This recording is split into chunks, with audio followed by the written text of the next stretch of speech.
Hey everyone, and happy Thursday. Thanks for checking into the Pit Stop. This is our recap for Amazing Race 36, Episode 9, My Precious Cacao. I'm James. And I'm Cayla.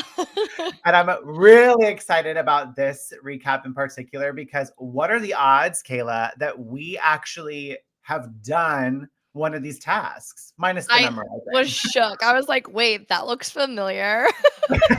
And so we had to bring two of our faves. I feel like this is a Racer Babes recap. I don't know what's happening. Well, sorry about that. This is a Racer Babes recap because we are joined by some race queens. Let's not leave them backstage any longer. Laura Pierson from season 26 and Michelle Colon from season 34. Hi, y'all. Hi, babies. You know how to do the Laura. Hi, babies. Laura, you guys, I am so obnoxious. I'm on the top of Equinox, and there's people walking around, and I don't even have in headphones. I'm just that obnoxious girl. Hey, everyone at Equinox. Hi, Equinox people. Hola.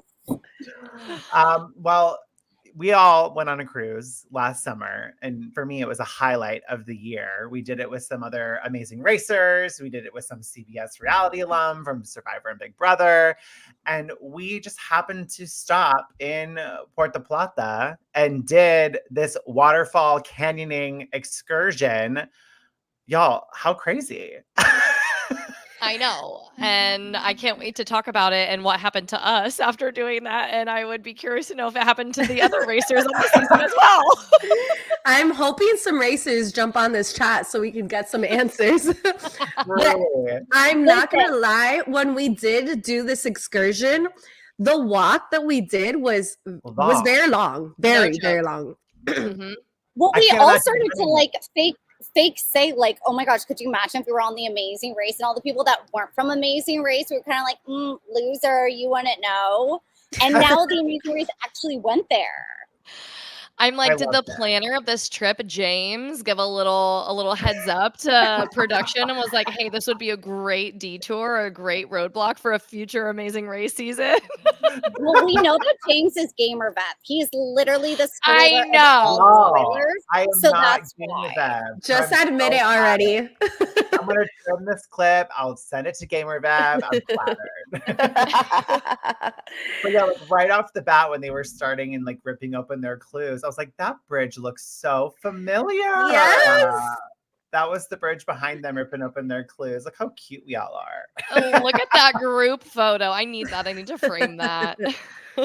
Cuties. So start of this leg, obviously Phil's telling everyone this is an amazing race first. It's the final 5 teams. They're racing in the Dominican Republic, the world's largest producer of organic cacao, and their national sport is baseball, which kind of paints the picture for the leg ahead of these teams. And Group 1, leaving at 8:45, is Ricky and Cesar and Juan and Shane. And Group 2, leaving at 9 a.m., is Amber and Vinny, Rod and Leticia, and Yvonne and Melissa. Right off the gate, they are told that they need to make their way on foot through the jungle to search for the next clue. And I was feeling their pain just having to run through that because it's a long trek. That's no joke. Like we socially walked it and giggled our way through it. These teams ran the whole thing. I was like, ran the whole thing, yeah. How? And can we give some credit to, it was Melissa, right? That was right off of Rod's booty. She was like, I'm not gonna let him go. He's gonna be in my eyesight the whole time. I love it. I love that he brought it up too. He's like, I'm thinking I'm smoking. I'm really gaining some ground. And I look around and she's like right behind me. I was like, yes, girl. Yes, she is. Yeah. And then who else? Who was it from Ricky and Cesar that was keeping up with Juan? Or Juan. Yeah. Juan. Yeah. Mm-hmm. I love it. I love to see it. I do. You know what's so funny is that when we did it, we had taken a shot before we left and had cerveza. Yeah, that's right. And so we were like all drunk and like all wobbly, and they're like hustling. I think we were hungover from the night before. 2 very different experiences. I saw that Ricky and Cesar are in the chat. Did you guys what's it called? Zip line before doing the water challenges? Because we did when we did the excursion. Yeah, That's what I really wanted to know. Yeah, before we went live, I was like, Michelle, like we had a zip line. It was the zip and dip excursion. And I'm like, was there just a shortcut to the canyoning part? Oh, yeah, wait, we're giving them this credit like they did something crazy what we did. Maybe it was like only like a quarter of it, and we're just like the monsters, and they just like basically it was super easy. Yeah, because I guess we stopped to zip line. Yeah, because I guess we did have to zip line down a little bit before we started jumping down into the water. So yeah, maybe their hike was a little bit less than ours, but still, I mean, it was still a significant hike. I mean, for the boys to be as like exhausted as they were, like I would assume it was a decent hike. But you're right, Laura, I totally forgot. There were a lot of great memories on that trail. Like what can go through the green door, whatever that game was that we played. green glass door, I think. No. Yeah, right? You guys, it makes my head hurt. Like, let's leave that there. Let's leave that green grass door there. I'm gonna go to a party and bring tequila and a radio. Yeah. The umbrella party. Oh my gosh, that one. Joseph and I got disqualified or got eliminated like 102 times. I'm like, he's an attorney. How does he not know how to play this game? Oh, was that the clapping game though that we did too? Y'all, we had that trail has a lot of sentimental memories. Yeah, but Laura, also I was a little disappointed. You're a racer. You gotta pick it up. Yeah, that was, you know what? I blame the cerveza and the shot and the copious amounts of alcohol that we had drank. Oh, so fun. Right at the start though, when the teams are running to their first clue box, we get a little bit of an idea of where the teams are at mentally. We hear Rod say, like, obviously their last leg wasn't one of their best legs, but they feel like they are one of the strongest teams. So the pressure's definitely on now that there's like less room to make mistakes. Vinny's talking about how last leg they did really well. And with that, they're going to continue to keep that up.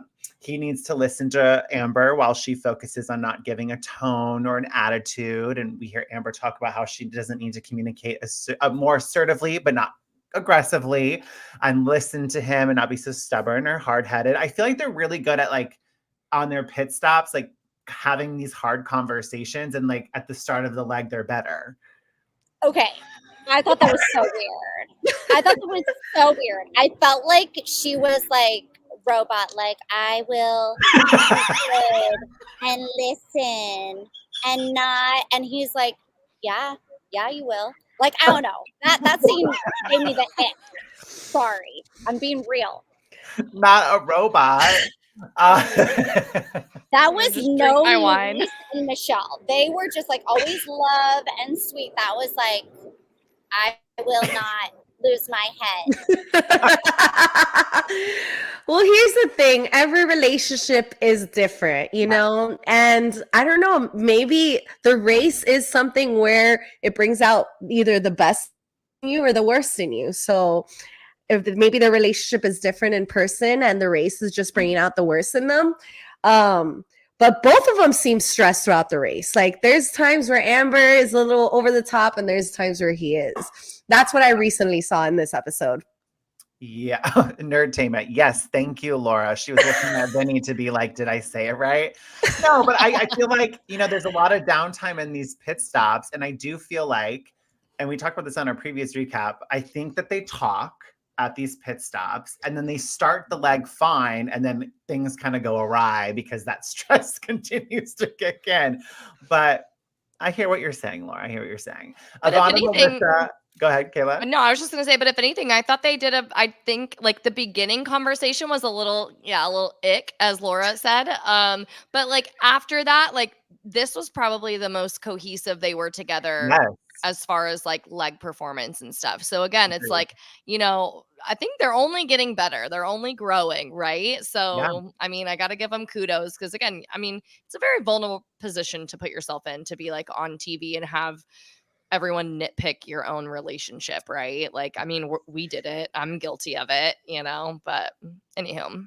But moving on to Yvonne and Melissa, because yes, I was like, I finally I saw like enough and like the amount of them that I wanted to see. But exactly, like you hear them talk about how like they're actually fun and loud, but like in this race, they're a little bit more of a silent team. They're sliding under the radar. And then Melissa, I loved this little like fact that she drops about how she spent 45 days in the Dominican Republic to protect then Vice President Biden. Like she's been there, she's done the like, waterfalls, she knew it would be a long hike.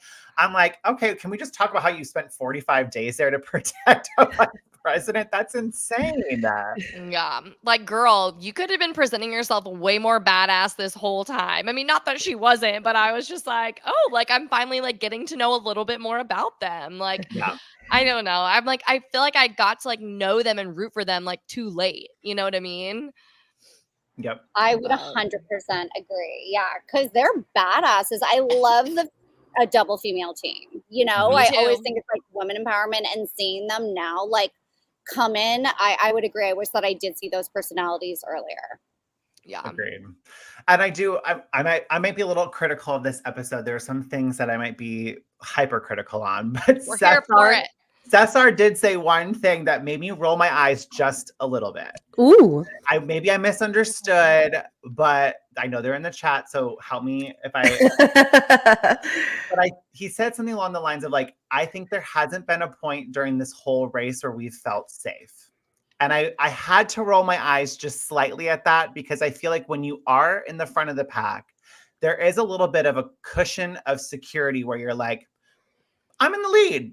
You're not as stressed as you are in the back of the pack. So did you really not ever feel safe? Because I have a hard time buying that. Like you're winning, you're kicking everyone's ass. Yeah, like not just winning, like you're literally wiping the floor with these teams. Yes. And like again, like so freaking impressive. Like if I was in the front of the pack, I wasn't, even if you were like, oh, like afraid of losing first place, you still felt cush of like, all right, I'm at least not getting last. Yeah, that's you know? That's how we felt. I don't know. Everyone's different, but I just am curious. Did you never really not feel safe? I feel like maybe the first 2-3 episodes, but once you have a few wins back to back, you are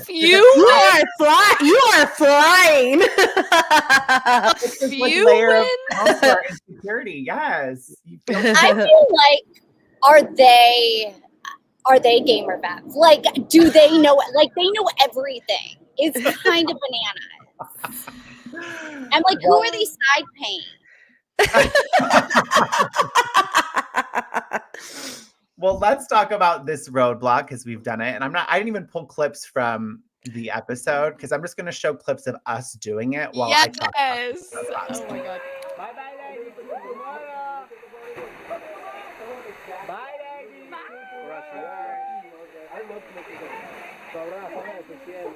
Hasta luego, papi. Bye bye. Watch out, ladies.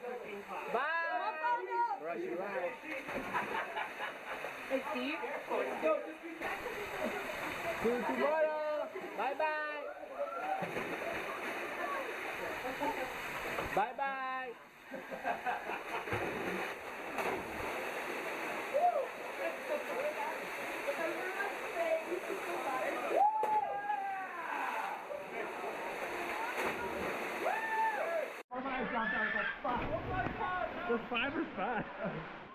Gosh, that was a good time. So much fun. How did you get that clip of Amazing Race All-Stars? Leaked footage. Okay, you guys, there it is. Also, did anyone else notice when James went, he fully submerged underwater and like you like didn't come up? I was like, James, are you okay? And those slides were a little scary, I'm not gonna lie. And I remember there was in the episode, Juan goes up to the part where he has to jump and he's like, I don't know if it's my age or it's scarier. No, it was actually scary up there. It was high. It doesn't look that high on TV. It was high. And I don't even think they showed the highest one. Like, he's like, I don't know if it's like the fact that I have kids now or whatever. Cause like, I feel I can kind of relate. Like, I used to be a daredevil and like now I'm like, kind of like, this looks a little sketch. Butterflies, definitely when you're sitting on that rickety little wooden plank. Yeah, it was a little unnerving. I do one of those assessments of like, okay, like if I break my ankle or like my back or something, like how am I getting out of here into a hospital? Like I do the full like safety assessment like a 90-year-old would. That's me now. That's amazing. It went from you breaking your ankle, which we all could have like carried you out, to breaking your back. Well, because that happened to me. I fractured my back at Hangout Music Festival. Yeah. Oh my God. Like a thing. Well, honestly, the slide hurt. You could have probably fractured your hip because I have a clip of Joseph being like, my butt. It was painful. So much fun. Much fun. Okay, so if we were all in the race, let's start with you, Michelle. If you and Lewis were doing this, who do you think would have done the roadblock? It would have definitely been me. Anything that had to do something with like crazy jumping off of things. This would have probably, I would have thought we would be zip lining or doing something like that. It would have been me. And if it's a memory challenge or something like this, that is all me for sure. What about you, Cayla? Well, so we had a similar challenge, the canyoning. So Raquel did that. I would have loved to do it, especially from a memory challenge standpoint. That would have been me all day. So yeah, that one's kind of hard. The clue did say you would have to memorize stuff. So if we were looking at it strategically from like a memorization, it would have been me. But like if we were looking at it from like physical, getting to do something cool, maybe it's a toss up. Okay, I'll say me because of memorization because I do think a lot of the teams said like, oh, this is memory, like this is, like Juan was like, okay, like, or you Shane. Or anyways. So yeah, I guess I'll say me. And what about you, Laura, between you and Tyler? Oh, I think I would have done it 100%. This one, like it just looked awesome from even just the clue and where you are. Yeah. Yeah, I loved it. I don't know. No, you go, Michelle. Okay. You know what's really scary about this, which it happened to us when we went, we were in Iceland and we had to like look for clues on the bottom. They don't tell you where the clues are going to start to come. So I remember like diving in and like looking for clues and not wanting to miss it, and you just keep going and going, but you don't want to go too slow, but you don't want to go too fast and miss it. And I could totally see that when Juan was like looking for the clues and couldn't find it, but then you still have to go down. What if you miss it? You don't know what the clue looks like. Yeah. Right. And so when we saw a lot of people doing that for sure. Yeah. And when they were like, oh, I got to go back, in my mind, I go, oh my God, do they have to do that whole thing again? But then obviously it was kind of all in that last pool area, it looked like. It would have been cool if they had to do the whole thing over again. That's how when Phil was doing the voiceover for the roadblock, I was under the impression that they would have to go back. And I was like, that's going to be exhausting. Like, you don't want to get it wrong on your first attempt. And it's also rough because getting there earlier first, like you don't know what you're looking for. Right. I was like, that's going to be so challenging. But even with them, not having to go back to the start, it was so challenging for all of them, just not being able to see how many there were. I don't even think they knew that they had to find 10 at first. Yeah, that was like a little confusing as a viewer. Like I wasn't really understanding why. Like in the beginning, it looked like they were just putting up 5 rocks. And then like at some point, maybe they got clued in, hey, it's actually, there's 10 of them. And then obviously they all kind of voiced out loud, hey, there's 2 sides, you can flip it over. And again, maybe this is just me being, the couch critic, but I'm just like, I don't know, like that, the fact that it was that difficult, like the fact that you didn't have to go that far to go back and see like the little emblem, like of like what little part was wrong. I don't know. To me, I was like, this is not like if you're having this hard of a time where you can just go right back and check what you're looking for, like at the very end of Amazing Race, like it is very memory oriented. Like there's a lot of stuff you have to remember. And the amount of time some of these teams got stuff wrong and had to go back, I'm like, I don't know. I guess like I'm sure it's difficult, right, in the moment. But like me watching it, I very clear as day, just because, I mean, again, maybe this is just because I've done the race before. I'm like, I just didn't think it was that hard.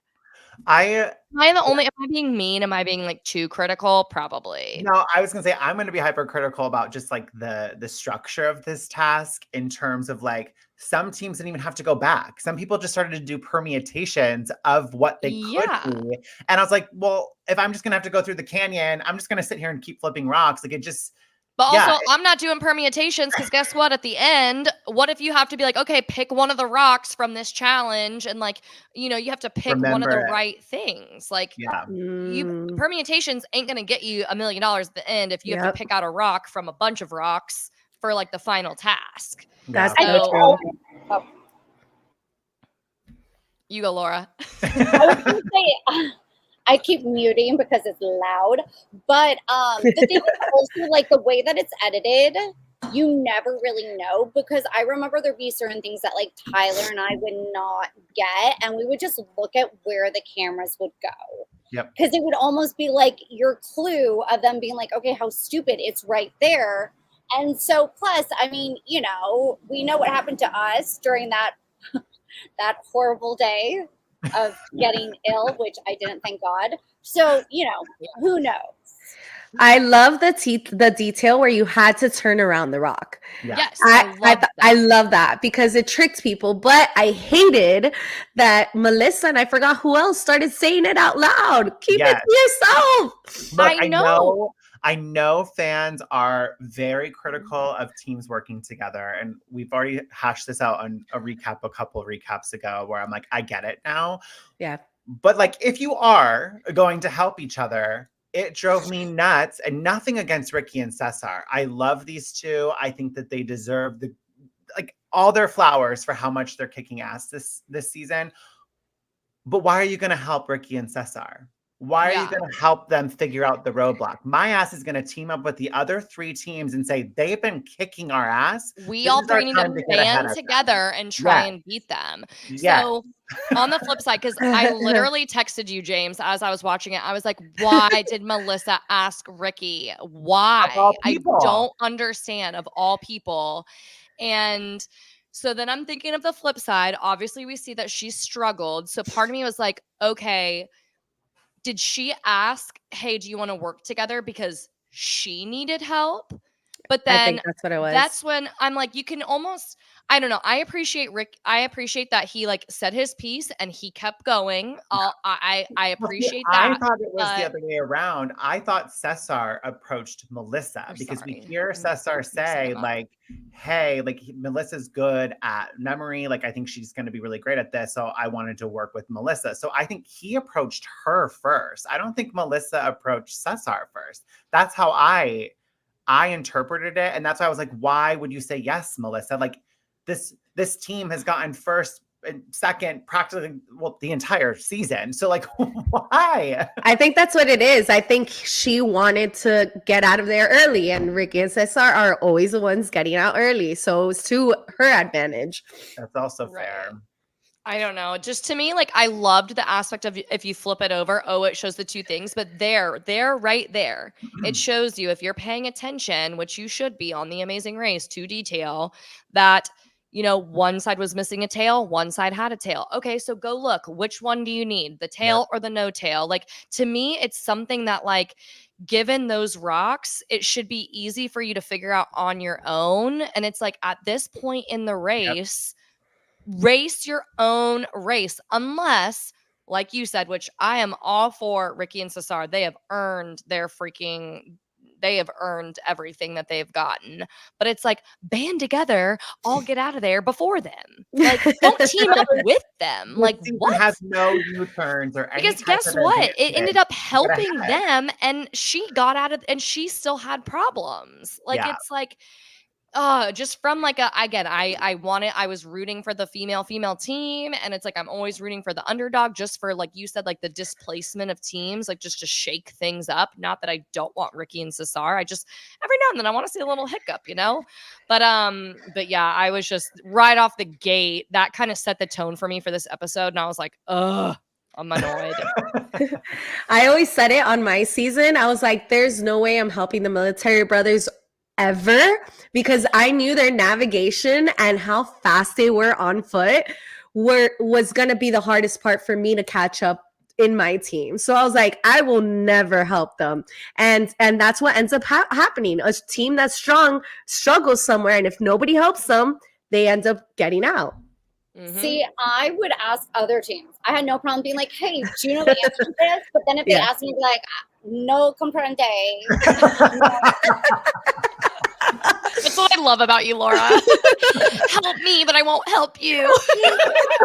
I'm here for it. For $1 million. This isn't highly be my best friend. This is, hey, come on. Which I thought it was funny how Rod called him out. He was like, oh, my boy left me, but it's okay. Like, again, that's like the good spirit of it, right? Like, again, you can't expect a team to stay behind and help you, but like, it was just funny. Like, because obviously it's been a very kumbaya season where there's been a lot of teams helping other teams. But it's like, yeah, man, like, it's like everyone said, I think every team made a comment of like, yeah, well, with these teams, like you can't make little mistakes, or with these teams, like it's really tight. And it's just like, yeah, well, with these teams, like, then why are you continuing to help other teams? Like, wait, can we give Amber some credit? Because there was a point where I was like, wow, all these teams are working together and she's by herself. I'm like, is this the end of Amber and Vinny? And then she was just like, you know what? I think these two are wrong. I'm going to go check. She came back. She got her check. I was like, yes, girl. Yes. She ran her own race. And yes, she is good in those situations. I have to say, like, the last couple of roadblocks I've seen her in, I do have to say, like, she gets her shit together. Yes. Like, it's like when she has her own moment to shine, almost like her own moment of peace. Like, and again, I think she's her own like roadblock at sometimes. But no, I'm so glad you brought that up, Michelle, because there was a moment where I was like, wow, Amber's the only one freaking trying to grind this out herself. Like, yes, queen. Like, you get all my kudos for this little yeah, and that's stressful activity. Though. Imagine seeing everybody else working together and you're just there by yourself. Yep. That is stressful.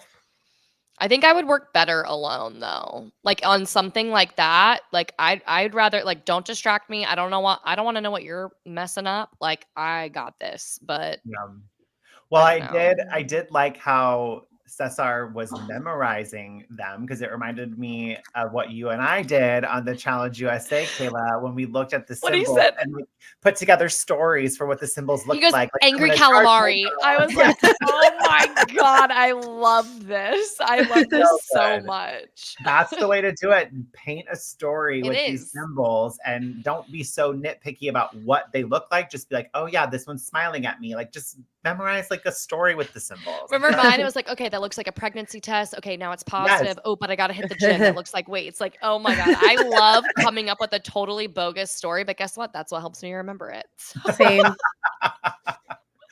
But I did want to point out, I like what Kate said. My gay heart exploded with glee when I saw Cesar help Melissa. I would agree. Of all the teams teaming up together, I loved that moment. But also from a race perspective, I was like, why are you helping the team that's absolutely kicking your ass? Yeah. But at that point, like, again, like I don't know. I definitely give him big kudos for going back over to her. But I also further, which some people could feel differently than me, but I also love that he didn't just outright flip over rocks and like do it for her. Yes. You know what I mean? Like he gave her the information that she needed to get it done. And from there, it was like, okay, my race continues. But then how painful was it that when Melissa and Cesar were going back to look for the symbols, and Cesar never saw the swirl one. And Melissa's like, yeah, there's the swirl one. It's over there. And then after Cesar helps Melissa, he leaves and Melissa gets to check. The one symbol she got wrong in that first check was the swirl one. Oh my gosh, I didn't notice that. Oh my God. I was like, of all of them, it was the swirl. The swirl got her. The swirl. Ugh. Well, but I loved this. This roadblock. I loved it. Because to me, it was the most challenging task that they've done. Mhm. Yes. It Are had we all physical, gonna- mental. I loved it.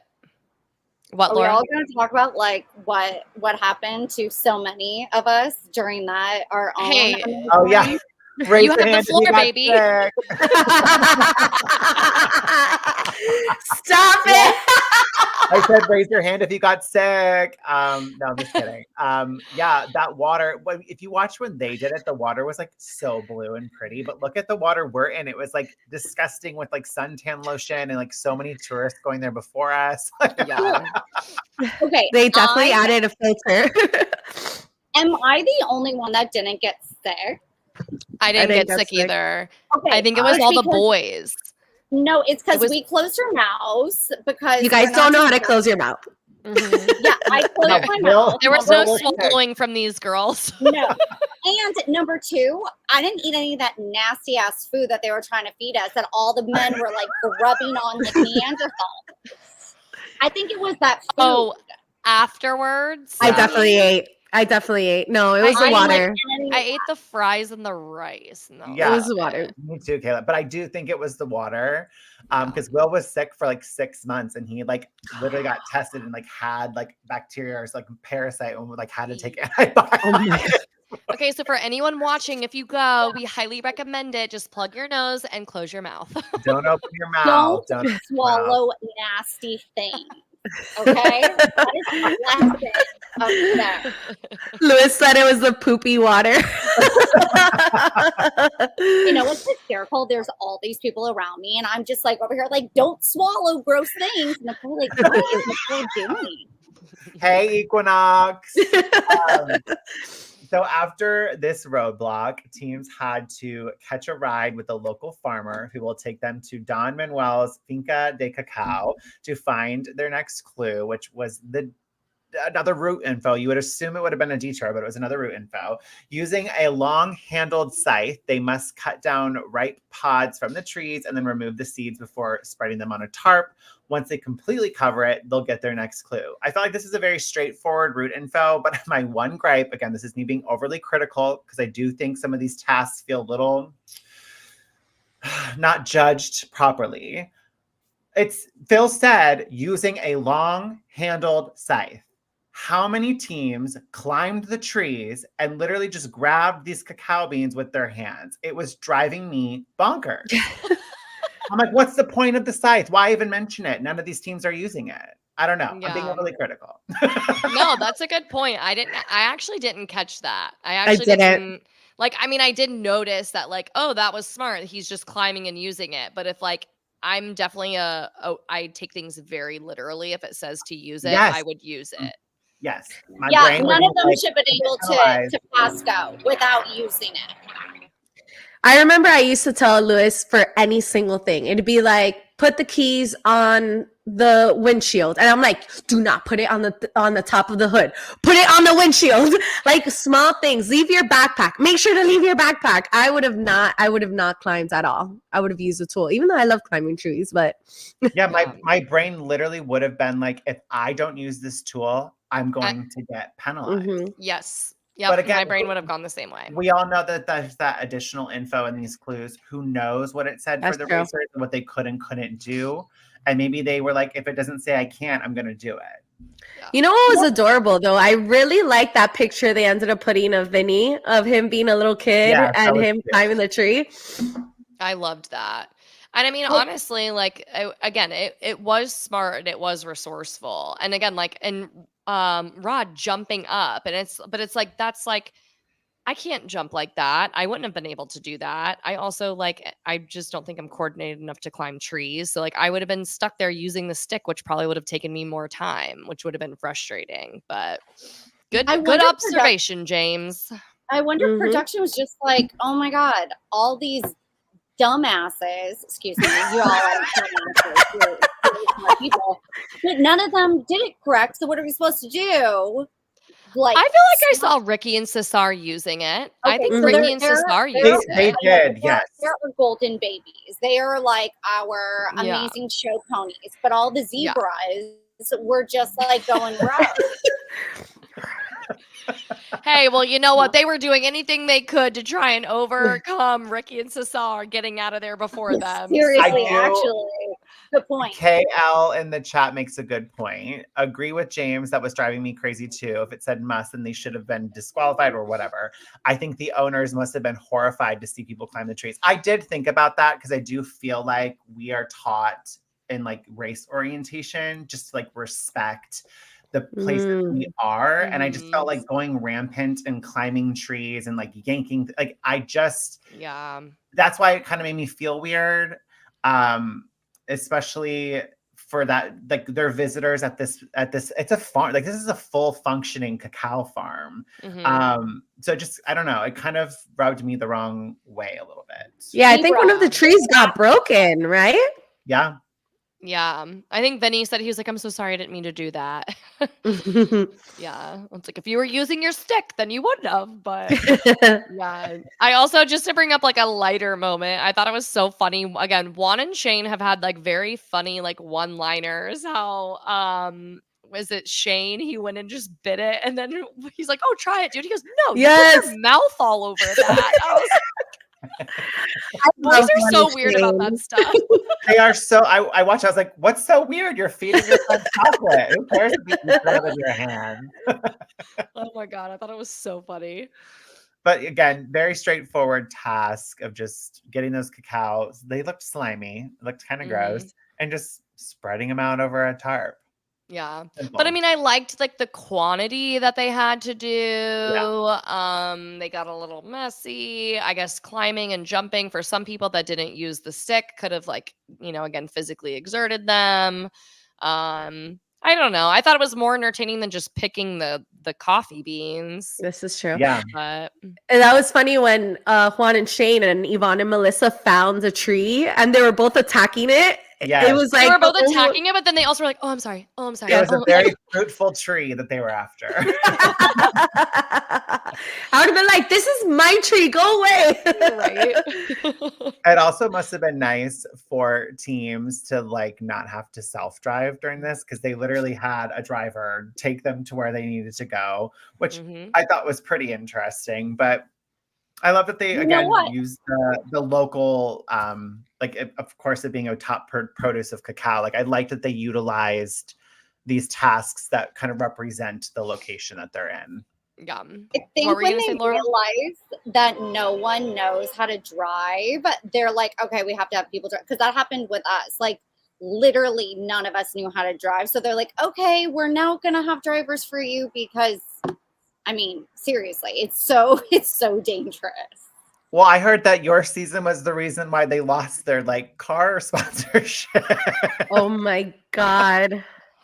Laura, was that you? Laura, what did you do? Okay, listen, I took a couple classes of how to drive stick shift. I assumed that my partner would know how to drive stick shift. His ass learned with soup cans on YouTube. He had never driven a car. Oh. But no one did. It wasn't just us. It was no one in my season knew how to drive stick shift. Well, didn't like Bergen and Kurt like abandon their car? Like they abandoned their car. I mean, everyone was stalling when we were in Monaco, and there was literally like $200,000 cars around us. Like we were like going backwards. I mean, it was. Oh my gosh. That insurance had to be very, very, very high on that season. Oh my goodness. Wow. But I added like an element, which again, it's a little bit later in the leg, but like it added an element of like the OG race, right? About how like some people strategically made sure that the car they got in, they knew where they were going, whereas others hopped in and then they're like, wait, you don't know where you're going? And I was like, ooh, this is OG Amazing Race and I'm here for it. Yep. Well, that brings us to the next roadblock. Who wants to play ball? This roadblock requires one team member to join a training session and complete three drills. Field a ground ball at second, make a perfect throw to first, catch a high fly ball in center field, and then to cap it off, hit a bottle cap with a broomstick 25 feet. me being critical again. It historically speaking on the race, when there is a leg with 2 roadblocks, if the teammate who did the first one did the roadblock, they aren't allowed to do the second one. Yep. So everyone pretty much switched it up except for Rod and Leticia. And I feel like Leticia should have had to have done this roadblock. So I'm like, why wasn't that part of this? It just I agree. 100%.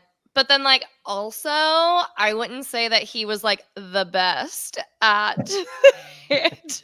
I was dying at the fact of him throwing it over first base a million times. It's just so funny, like, the one athlete, you know, and the fact that he played baseball. But, yes, like, and it happened in our season. It was, like, because you did this, it's Raquel. Or, you know, like, I would love to know a little bit of behind-the-scenes knowledge of why that wasn't in place. I just assumed it was going to, when they ripped it open, I was like, oh, this is going to be like forcing the other person to have to do it. Right. But, yeah, no, our season when we did Mega Legs, it didn't matter. Like it could be, I remember I think I did it double times in each one. I'm wondering if it was a smart move not to have Leticia do it because now she's the only one with roadblocks. Yeah, because Entertainment, Sarah, thank you, said, I think they said this is Rod's last one, which is hilarious if Leticia has to do the rest in the finale. They did say that. He did say, like, this is it for me. So that was also kind of like an interesting choice as a team to not give yourself the flexibility for a final to maybe have, you know, whoever you consider dominant for a certain task be available. Yeah. So, I mean, I don't know. I mean, I love Leticia. I think she's very athletic. She's a very smart girl, but I feel like she lacks a little bit of competition. And that's what I feel like for the finale. It's so important to have that drive. And the finale is scary. Yeah. Like to do roadblocks and not have to know, you feel like everything is depending on you. So I feel like that wasn't a smart move in between them. Well, and also you have to have that competitive nature, right? But also like it just encompasses so many things from previously in the season to where like I didn't really get a sense of like urgency from her until like maybe a little bit more recently. Like the past 2 legs, I will say I feel like she has been competitive, like for them to, you know, like want to get first and want to, you know, do well. But like she's had moments where I just feel like if she went home, she'd be like, whatevs. To where it's like in the beginning, was she paying attention? To where like if she's the one having to do stuff in the final, do you trust that her head has been in it since the beginning? That's such a good point because it could be memory and then it's all riding on her and they're hasta la vista. Well, we had 2 roadblocks in our finale, and it was designed where like Will did the first one, and the second one I was forced to do it. So yeah, with the lack of roadblocks Leticia has done, I do think this could potentially be their demise in the finale if they're in the top 3, because there's still the penultimate leg. But even the penultimate leg, it could be a downfall because she's gonna have to do the roadblock. Yeah. But yeah, I don't know. Definitely disappointing that, you know, it didn't have to alternate who did it, like from a team member like standpoint. But gotta give it to Ricky, man. He freaking crushed that. I was like, yes, I played T-ball when I was like, of course he did. What can these guys not do? Honestly, what can they not do? It's so impressive. But I loved it though. Like he got in, got everything, boom, boom, boom. They must have been in and out of there in 5 minutes. I was like, dude, again, like I cannot not root for you guys because you're just fucking killing. Sorry, excuse my friend. Like you're killing it. You're killing it. And I mean, I don't know. Like at first I was annoyed because again, I like, you know, the misplacements. But at this point, I'm like, nah, I hope y'all get first the whole way through at this point. Because like, I mean, if the other teams can't figure out how to like either bind together to somehow get them out. What if there is a U-turn next leg? I think that they were told that there weren't going to be There weren't any. defense. Yeah, I bet you that they will get there first and you turn whoever they want because they are literally machines. So where it wouldn't have even mattered anyways. I will say from like a race design standpoint, I feel like if a task can be done that quickly where no other team show up, they need to tweak Up it the ante. where yeah, because there was a roadblock on our season where I had to use these iPads at a tomb in India to find virtual reality royals. And when Will and I got there first, and we had a 20-minute lead. We were really far ahead of the other teams. And I was told that I could use the whole tomb to find the virtual reality royals. I walked around the whole tomb, never saw them. It wasn't until the next team showed up where I was then told it's actually just the front portion of the tomb. And then I started to see the virtual reality royals show up. So it's like in these situations, I'm like, why are they not judging it harder to make it so that the teams do get bunched up? Because I experienced that on our season. I lost 20 minutes because of it. And then I got in my head and I didn't do well at the roadblock because I was so pissed off. So I'm just saying, like, tasks should not be that easy where a team can literally get in and out with no other team showing up. I think the hard portion of it was supposed to be that little broomstick, that it wasn't an actual bat. But again, here comes Ricky and takes it out of the park. First try, probably. Was his the first try? I think it was first or second. Like, it was first that quick. Crushed it. Dude, I would be so pissed if I was racing against them. I would probably like trip one of them. Not really, but like maybe. No, you'd really do it. You would do it. Something. Steal their passports. I don't steal their passports. Arnold De Leon in the chat says 3 tries. 3 tries. Still nonetheless so impressive. And then Rod leaning up to his interview saying that he's played baseball, done all these things. And then it was so funny to watch that. It was As a so viewer, funny. that's so He's funny. Like, oh, why can't I throw this?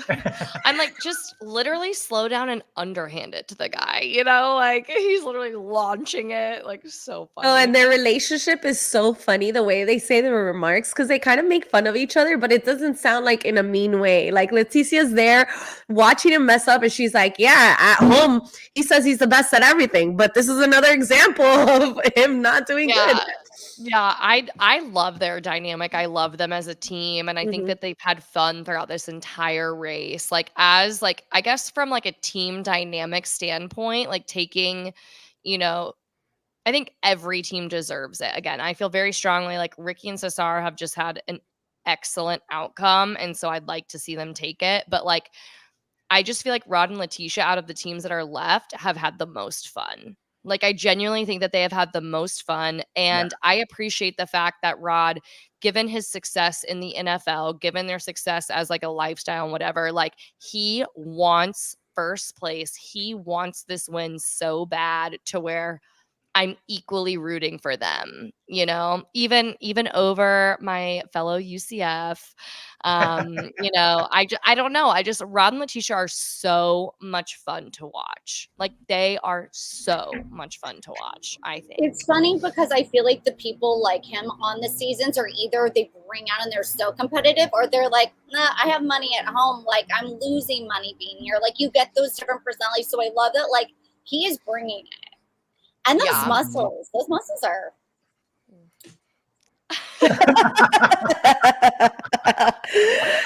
Luis always says it. He says Rod has muscles on top of muscles. Truly. I'm like, can you just like show us those muscles? Can you just take your shirt off? After this roadblock, though, going back to what Cayla mentioned earlier, this is when we see the teams jump into taxis. Some don't ask the taxis in advance, like, do you know where you're going? Which kind of trips some teams up. But some teams do take the time to say, do you know where this is? Which I think that's a great pointer for any future racers. Always ask before you get in the car. Always. Because otherwise it could mess up your race. I think because since it's like still considered COVID season, I think these people were dependent on the fact that they provided drivers for them, that they just had to get into the car and leave without asking. That the drivers are already set for them. That's true. It's a Yeah, very good point. but in general, like you always gotta, that's one of the checkpoints. You gotta make sure they know where they're going. Laura, I feel like you got something You know to what? say. Yeah, because it just made me think. Ricky and Cesar, if they did a real amazing race season like us, I still think they do very well. I think they do very well. Okay, I fine. do. I'm just I do. jealous.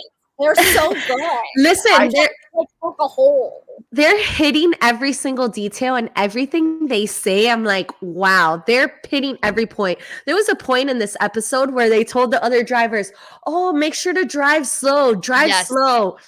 It's extra little things like that you don't really realize could be a big deal. Like me and Raquel, we literally reminisce to this day when we got done with like our final task before going to the tennis thing in the finale. We got out of the sound roadblock or detour before Kim and Penn, but they were literally right on our tails. And there was literally one human in sight to give us directions. And we did not say, hey, please don't help them. Obviously, we can't force that person. We don't know if that person's going to listen to us. But Raquel was like, I literally lose sleep about not saying to that guy, hey, we're in a race for $1 million. Please do not help them. Like, please don't. And you just never know. Like, that could have been a comment to a stranger that changed the trajectory of like them getting directions to the next spot. You know what I mean? True. So it's like, so I agree. Like, yes, Michelle, like, I'm so glad you brought that up because I made a note in my phone about that. Like, yeah, they take the extra time to, okay, go slow for everybody. It's like, they are so in this race that like, it's undeniable. You know what I mean? That's why I agree. I do think if this was a original format style race, I do think that they would do really well because they put in the work to prepare for the show. It reminds me a lot of Will and I in some ways because they did their homework and it's paying off for them. I do think there's a lot of factors to like the standard style of the race, like what we did, Laura, where you're on planes for 14 hours and then you're immediately released to start a leg. The fatigue of that is unlike anything, and it does play with your psyche a lot more. So there are elements that I do think could trip up them, if you will, but I do think in the grand scheme of things, preparing for the race and knowing the show is a huge advantage, and it shows. But also to go back on what I just said and to actually back up Laura's statement is like again, like I could see two sides, right? Like they have had such a cush season. Like, and when I say that, I shouldn't say season. It's like they have finished in the front of the pack. They have not fallen below first or second place. So going off of what you said, James, of like, have you really not felt safe? Like, I don't know that I buy that, right? It's like, for the most part, like they've had no like emotional turmoil that they place on themselves as far as pressure of like, oh shit, like we really can't mess up today, you know, or like the elements, like this is the first time, like, oh, you got in a bad taxi, you got in a bad cab. It's like to where just the nerves that you can like almost like play, like the anxiety you can put on yourself just from like, oh, today means a lot. It's like, like these teams so far have proven like they can't keep up with Ricky and Cesar in an actual season when there's a little bit more displacement of teams. Like, I think mindset is huge. I think like your mindset and being calm and being able to like just trust in your own abilities. It's like they haven't really been put to the test. Not once. If you think about it, like they have had first and second place guaranteed almost this entire time. And so it's like in a normal season where there are more things out of your control, how do you handle that as a team? Yeah. Like that can make or break a team. Yeah, 100%. Like to your point, I mean, to book a flight and then your flight's delayed, and then the flight that you thought was first ends up being hours later. Like there are certain things that are outside of your control when you all are not on the same flight. Plus, like I was coach middle seat every single flight. That's very different as well, because you're barely sleeping or you're sleeping in the airport. And funny enough, James, I was going to say that you and Will remind me of them because you both did your homework. I mean, you were like super fan to super fan. Yeah, it would be so interesting, but that's why I think Amazing Race as a whole, the entire franchise, is like you could literally take, let's say, like your cast from season 34, Michelle, and drop you on season 12's course. The whole race would be different. That's why, like, I get statistics and everyone's always like, oh, they're breaking records, but I'm like, I have a hard time like rationalizing those things when every race is different. There are so many variables at play that either benefit or hurt a team. So I can't sit here and be like, oh, they're the most dominant team in Amazing Race history. They are dominant for sure, and I will give them their flowers. But there have been so many dominant teams, but the races are just so different that it's like, how do you really determine who's the most dominant in Amazing Race history? Because every race is so different. Yeah, that's funny. I actually have a fight about this with Lewis, and I've spoken to Justin about it. Because Justin always says that, you know, he's number one and all this stuff. And I'm like, how many times did you drive on your season? I would like to know. Wait, because Justin who? Justin, he won. He was the green team. He has the podcast, the Racers He didn't Recap. win? No, I know, but I'm saying he got multiple first places. I love how Justin thinks he's like the king of Amazing Race. No, honey, you're not. I know, it's so funny. So I have this argument with him because I'm like, how many times did you drive? Because we had to drive almost to every single location. You know how hard that is in every country? He never drove. His season never drove. Yes, Michelle. I say that all the time. Like, yes, we had private planes, but self-drive It's a completely different ball game. Exactly. But then what you guys say, we did not get that bad airplane ride, which to my defense, I think Lewis and I would have done really well just because of our previous jobs.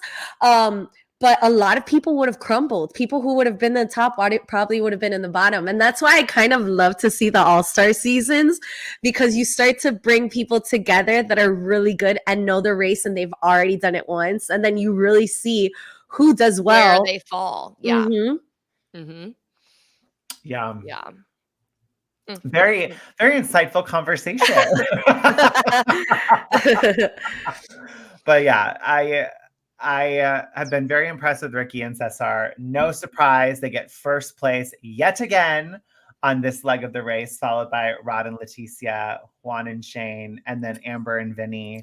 And then last but not least, sadly, Yvonne and Melissa, which it was like matter of seconds or minutes, it looked like, because we see on the mat together. Yeah, like it just was that close, which I actually was reading an article, which I wanted to bring up as a discussion, because they, in their exit press, they talked about how on the run back after the roadblock at the waterfalls, their camera guy got injured and like hurt his thigh or something. So they had to stop for a little bit for like to recuperate and get their stuff back together.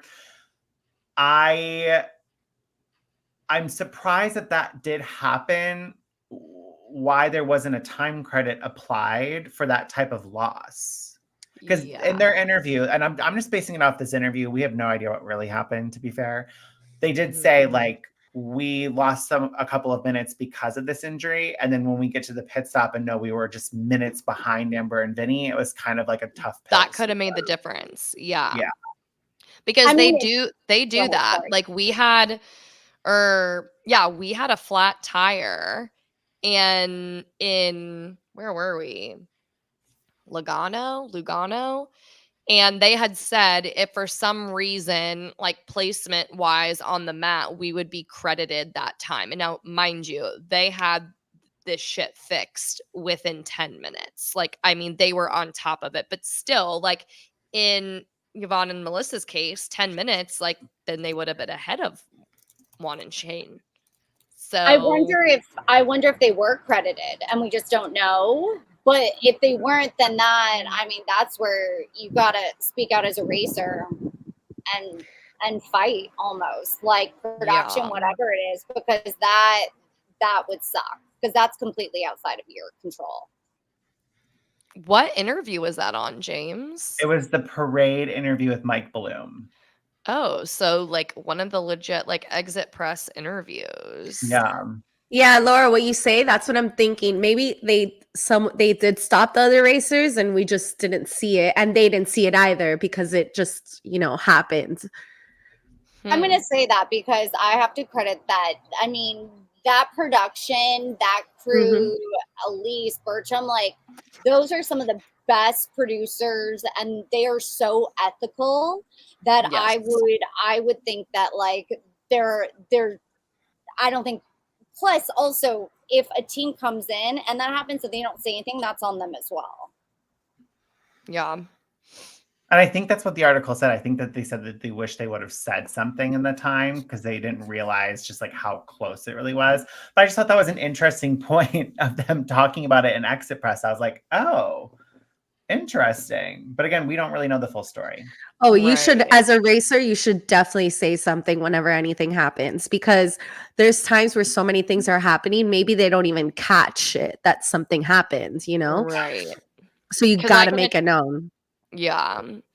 Oh, this season seems a little messy from that standpoint. But I mean, yeah, given my experience, I mean, it is just the most fair, well-run, oiled machine as far as production and fairness and all of that goes. So yeah, to kind of hear that, my ears kind of perk up a little bit. I'm like, yeah, like, did they stop other teams for like a few minutes during that time? Like, it's like, I'd love to know. I'd love to know. Well, this brings us to our final four. Next week is already the finale. Insane. I mean, it's a shorter season than typical. Finale? I feel like mostly it's. But there's one more and then the finale. It's the finale. They're merging the penultimate leg with the finale. So it's all in one 90-minute episode next week. I must have missed that. Wednesday, May 15th. I just can't believe the season's done already. I know, it's done. I actually just started talking shit. I love you too because you're so nice. And I'm over here like, F this, they suck. And you're always like, come as like, but not always. Like, I try and do a good, like, did you hear me last week? Like, I was pretty heated about a couple situations. I don't know. I try and like, I have my moments. But what I'm saying is that, like, you're really, like, good about it, where I'm just, like, bitch sometimes. No, but Laura, I love that. Like, I love hearing a podcast where there's different personalities and have different viewpoints, because we all see it in a different way. Yeah, I feel like at the end of the day, and then I meet them, and I'm we all love the show. Yes, and then you meet them, and I'm like, oh, and they're like, oh, you talk shit about me, and I'm like, no, I didn't. I didn't mean anything personally, because like at the end of the day, I guess we're all. I try and bring myself back down to earth, because like I'm glad that we watched the episode and I have a day.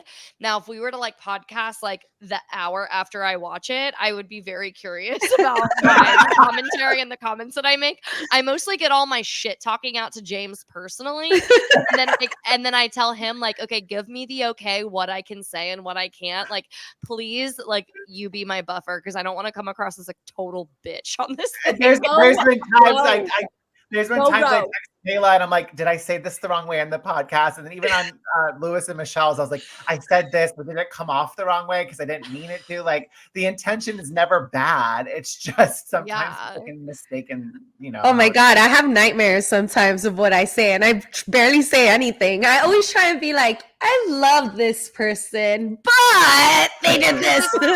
Because it's like, I've been on the flip side of that. Do you guys know how much hate I got for mocking Dusty and Ryan when they took off their life jackets? I was literally called like a man, not a man hater. What's like a word for that? Like feminist? Basically that I like.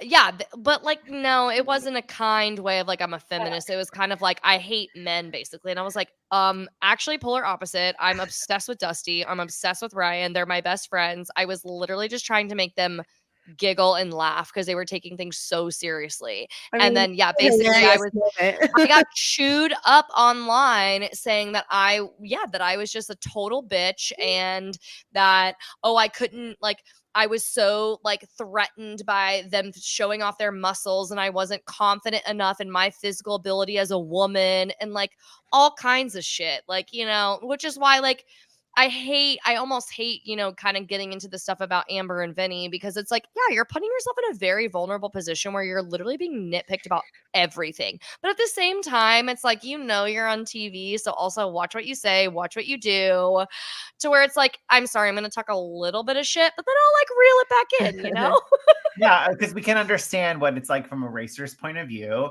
And also they're happily engaged and like planning their wedding. Like people need to give them a little bit more grace that like what you see in a 45-minute episode of someone is not 100% who they are outside of the race. So yeah. I think we do a good job at balancing everything. Laura's holding her tongue. I hope that when we meet them, like Vinny's like staring at her like, you may speak now. And she's like, can you speak? Like, wouldn't that be so great? You may speak now, we discussed. My God. I'm just kidding. I'm just being silly. I love silly Laura. Again, it's like that. It's like that thing. It's like at least people are talking about you. Like at least you're not going to be forgotten. Like in Amazing Race history, y'all ain't gonna be forgotten. Yeah. And since we're talking about them, I do want to point out what Phil said at the pit stop because I do like what Phil said. And Amber did say, as long as I don't let him down, I feel good. And then Phil was like, but that's a lot of pressure to put on yourself. You're not standing here because of what Vinny did, but because of what you did together as a team. So if you want to get to the finish line, you have to do it together. I love Phil. And Phil really does care about all the teams. And I love that he was able to say that because I think it just kind of ties it into a nice bow of just like, it's a team effort at the end of the day. Yeah, 100%. Phil's the best. I think Phil for president. I would vote for him. I would definitely vote for him. We need more Phil in our lives. Yeah. You know what? Phil and his wife should run the Amazing Race. Just saying. Ooh, that would be fun. Or his daughter. His daughter and her new husband, and then Phil and his wife. Yes. I like this. Well, Michelle and Laura, thanks for joining us on this recap. It was fun to take a trip down memory lane of our Dominican days. Wait, I'm derailing this. Hold on, pause. Can we? Okay, now that I know that it's the final episode, I thought we had one more left. I want to hear, like, from each of you who your money is on. Oh, everybody. I feel like everybody's going to go down the same path. Ricky and Cesar have been dominating the whole entire time, and I think they're going to take it. But what I did like to see is in the preview for the next episode, it kind of shows, I think it's Ricky breaking down a little bit. And I kind of like to see like emotion when I hate to say this, when somebody's down, because what we were saying, they've been up this whole entire time that they don't know what it is to be down at some point. So and to be down for the first time on the final, like that, exactly. So it would be nice if they do win that they got down at the beginning, and then came back up. I would love to see that. But who I would like to go, I mean, I love Ricky and Cesar. It's just they've been winning so much. I kind of am pushing for Juan and $1 million at this point in trips and cash. Exactly. So my second is Juan and Shane. Okay. Go Knights. I love them. I love how they are together. I love what they're going the race for their family and their wives back at home. I love how they treat each other. I just love them. Okay. What do you think, Laura? So funny. Who do you think is going to win? Well, I think Cesar and Ricky are going to win. But who do you want to win? I love Juan. I love them. I think that they're funny. I mean, but also I feel like because I've been kind of on them, I guess like Amber and Vinny, if they won, like I would love that too, just because let's throw them a bone. hands off on them in a sweet way. In a sweet way. And their posts on social media have like kind of like, I'm not gonna lie, their posts on social media are like, I'm eyeing it like, wait, did they win? Like, I don't know. Wait, what did they post? Just go look at their stories, girl. Like, okay, he posted one where it was like, okay, all the drinks are on me. And then the other one, it's like very, like, it's like, I don't know if it's I have the champion or something. He's like, we about to get these rings, or are we going to get the rings? Like, I don't know. Like, he's just hyping it up a lot. Ew, where, like, this is barfy. I'm switching. I don't want that. So I was like, I take it back. This is barfy. I'm about it. I'm about the promotion. Like, I X. promoted it too, even though we didn't win. But like, I think in my mind, knowing that I got second, I wouldn't be prompting people like, oh, are we gonna take it all the way? Like, no, because I'm devastated inside. I don't want people to be like, oh my God, I think they won. And then we didn't. To where I don't know. Sometimes like their social media is leading me to believe to be like, holy shit, did they pull it out? Like, I don't know. I don't know if I'm allowed to talk about it, but I'm talking about it. You're posting it, so I'm talking about it. So are you saying that you think that they win, Cayla? I'm really torn. Like, I don't know. I almost want to say yes. I almost want to say, like, I think maybe they win. Cayla, I will die. I'm not saying that that's necessarily who I'm rooting for. Like, it's kind of weird. Like, I don't know. If I have to pick someone to root for, honestly, I think I'm rooting for Rod and Letitia. Like, I get it. They don't need the money. It's hard to root for someone that doesn't need the money. But, like, what a freaking cherry on top. Like, he wants it so bad. And to finally get the first place over Ricky and Cesar, like, on the final, like, holy crap. But also I'm like, they don't need the money, so I kind of don't want them to win. That's mean, but like, dude, I'm like all over the place. But part of me thinks that, honestly, I think it's going to be Ricky and Cesar. I hope that it is. If it's not, I really think it might be Amber and Vinny. But it's also like, on a personal level, I would love Juan and Shane. I don't know. I'm all over the place. I think Juan and Shane are getting the bridesmaid, never the bride edit. I don't think that they'll ever pass Ricky and Cesar. I think that they always talk about it enough to the point where that's going to be their downfall still. Who talks? Backtrack. We've seen Juan and Shane for the last couple of episodes just being like, oh, of course, we're right behind. We're on, Ricky and Cesar's tail again. I just feel like that's been their narrative all season, where it's like that bridesmaid, never the bride edit.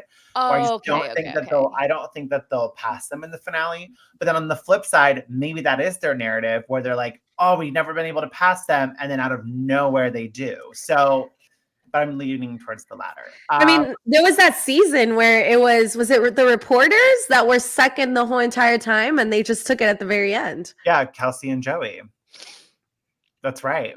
I mean, the most important leg is I love Joey. Yeah, I think I don't really see Rod and Leticia winning. I think that they're a strong physical team, but as terms of like strong, I don't think they've paid attention enough. In terms of the race as a whole, I don't feel like they are amazing race strong. If that makes I just don't think that they know the show well enough. And they've relied a lot on other teams with navigation, and I just don't see it. I feel like it's going to come down between Juan and Shane and Ricky and Cesar, but I'm going to say like it's Ricky and Cesar's race to lose at this point. Yes. I think in terms of representation and just seeing another gay couple win the show, I would be thrilled for them, especially because they've earned it. They've worked their ass off. They put the work in. They did their homework. So I would love to see them take home the win. And honestly, I think they're, of all the teams left, are the only like true super fans. Yes. I would love to see the super fans. Yeah. Like at the end of the day, I want them to win. I'm just, again, Vinny and Amber's Instagrams are throwing me off. Oh yeah, they really are. They're being recruited to run the race. Juan and Shane have done really well, not knowing the race very well. Yeah, that's true. But that's why I'm more partial to like, I want Ricky and Cesar to win because they are true fans. So this has been Cesar's dream, and I know what that feels like. So I would love to see that for them. Yeah, as a fan, it kind of bothers me a little bit when they recruit people, which I understand because the show is about personalities, and they have to get like different couples, like meaning like mom, dad, brother, sister, you know, like different. But it bothers me a little bit when they're recruited, because I'm just like, oh, like us, the fans, like I wish someone that looks at the show like I do wins, you know? So I kind of get what you're saying, James, when you say that. Yeah. And can we also just give a moment for Yvonne and Melissa? I loved how they showed like an update of their life. Oh like, my God, scared at first though. I was like, what happened? For a minute, I was like, that's the most they've shared of this wonderful team. Like they just looked freaking beautiful and so happy. And like, they were just so graceful at the mat, and was just like, you know what? This was like, you know, boot camp for maybe getting married and having a family and everything. Like it was a bittersweet ending. Like I loved it so much. And like, I hope to meet them one day, because I would love to see the loud, bubbly like version of them. Like, I don't know. I love them as a couple. I love them as a team. I'm always going to root for the female. I'm sad to see them go, but unfortunately, I think we just got to know them too late. So it was like, you know, I have other teams my eyes are on. Nerdtainment said, Sarah said that they brought baby Vivian on our interview. So if you want to see that's so sweet. Go to Nerdtainment's interview of Melissa and Yvonne. That's awesome. I need to go watch. But well, this was fun. They're awesome and so funny. Hey, boys. Michelle, Laura, thanks for joining us. Of course. Thank you, babies. I love it. And always thinking about our amazing cruise and those memories. I know we need another Amazing Race trip. Yes. I think, there's some new teams in the mix that would be fun to travel with. Ooh. James, if you could spearhead that, that'd be great. we should make them audition. Come with us. Let's do like a whole thing and make them audition. If you want to travel with us, make a 3-minute video to tell us why. Oh my gosh, yes. Let's do it. Should we do it? How many shots can you take? I was going to say, how many shots can you take? When you do dance battles, and if so, what's your signature move? Do you know how to take content of people? Because I think we all kissed each other like, you know, like we got to make sure that they can hang. Do you like pineapple? Isn't it upside down pineapple? Yep. Yeah. Mm-hmm. I learned a lot from that cruise. Oh my gosh. The cups on the door. Yeah. The cups on the door. Wait, I don't know if I know that. What about our super freaky thing? If you have a cup on your door handle, it means you're down to couple up with another couple. I thought the door has a cup on it. I didn't know that one. Cups on all the doors. You saw us dancing already. I will say, every time there's like live music at the pit stop, I see Ricky and Cesar like loving it. I think they're gonna be fun. Ricky and Cesar, let's use your Expedia points and we can all join you. Where are you taking us, Ricky and Cesar? They're gonna make us audition. Ricky and Cesar is like, after the shit I've heard you guys talk, like, how about you guys audition to go with us? You only get 700 points. You get 600. You get $2,000. We love that. Now take us on a trip. Oh my God. Please. Oh man. Well, we love y'all, and thanks for hanging out with us on a Thursday night, everybody. And we'll be back to recap the finale next week. Can't wait to see who wins. Raise your hand if you're excited. Bye, everyone. Have a good night. Bye.